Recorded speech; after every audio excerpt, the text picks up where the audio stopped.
Again welcome you all to my 10th video of the practical video series. Here in this video I have to answer the 10th question of my question series. Then I'll accessing it. I'll show you what's the 10th question. I'm going to web programming. Here in this we can see the 10th question. You can see the question: as web development team you have to develop the website to supermarket. Your part is developing a product registration process. In this situation you have to create database table named product. So I have created a database table. So the database that I have created is named as JShop, and let's see, a table column should be name, brand, model, price for unit and the quantity. Create suitable interface to insert data using HTML. Now you have to develop the backend of the website. You have to insert to data without reloading the web page. Without reloading the web page means I have to use Ajax here. So I have used Ajax here.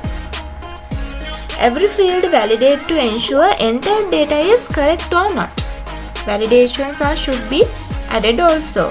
Your user can see entered data in same page. For that, at area to load product details from product table that user add to database real time.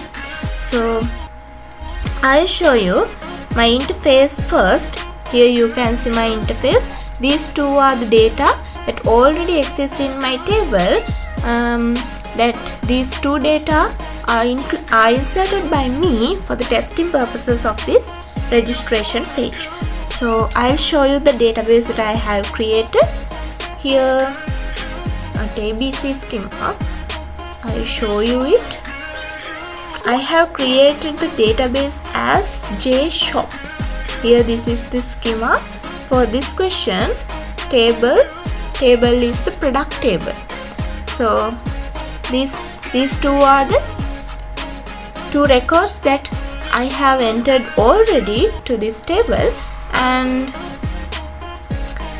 I'll show you what are the columns that I have entered to this product table. You can see ID. I have given ID as primary key, and I have given that as auto increment, and given the product name as data type varchar and the length 45, then brand as data type varchar, and also the length 45, model, then price as the data type double, quantity as data type int. So you can see the already added records and the table here, and I'll show you this is the interface that I have created for the product registration. Here this area, and the product view this area in a table. First of all I'll show you the code. Let's look on it. Day 1 folder, within that you can see the Q10 folder. This is the index underscore q10.php file. You can see I have linked the bootstrap.css file to here, and as usual I have inserted my question to this area and the anchor tag for the button. And you can see here this is the ans underscore q10.php file. This file bears the answer for question 10, and I have linked q10.css file as the custom CSS. And you can see I have used the Bootstrap grid system here also for making responsive that page. Okay, I'll show you the responsivity of it first of all. Here you can see it is responsive to the the smallest view, and then extra small view, medium, large, then extra large. So okay, that's the responsivity of my page. And here I have used the Bootstrap classes as dgrid, then mt3. mt stands for the margin top, and I have given the values and classes to give a specific CSS to those input fields, but ID is to give the validations and gathering the values of these input fields from the Qt10.js file because I am passing data through Ajax method here. I'll show you the product registration process first. Then here in Qt10.js file, the function rec is functioning when the register button clicked. So these are the values of the input fields. I have get those and stored in variables, and this is the Ajax object I have created. Then this is the way I have opened it, and I have passed data through the post method to the process10.php file through Ajax method.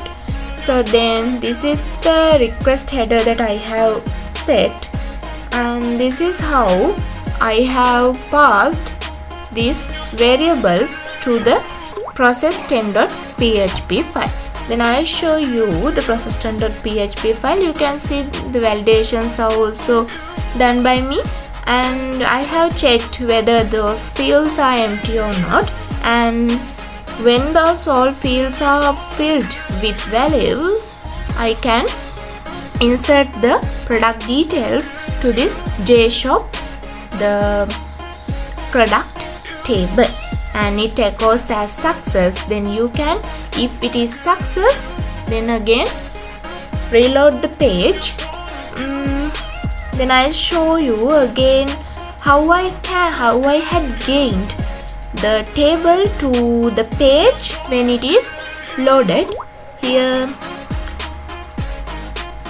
within the ans_qt10.php file itself, I have made a database connection and made query. Then I have gained the result set by executing the query and the number of rows in that result set, and I have made a for loop, and within that for loop I have made table rows as that for a single product. Then the products are viewing in table view as rows.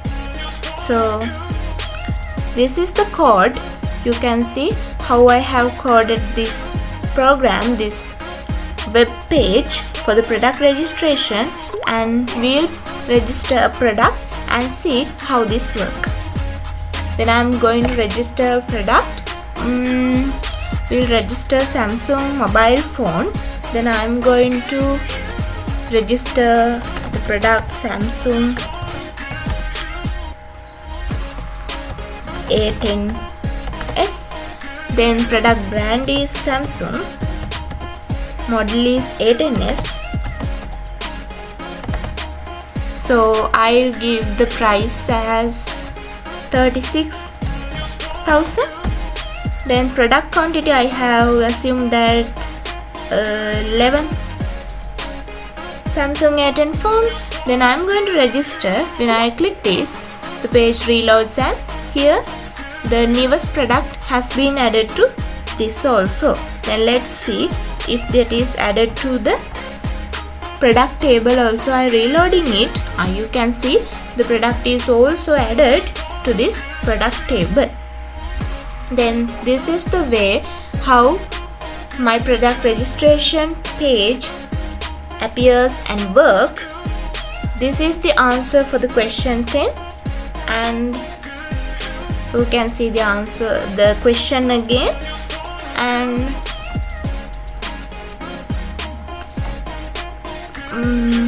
I have done for these all 10 questions 10 different videos, and this is my 10th video. Hope you enjoy it, and I kindly request you all to watch my previous videos also. Thank you.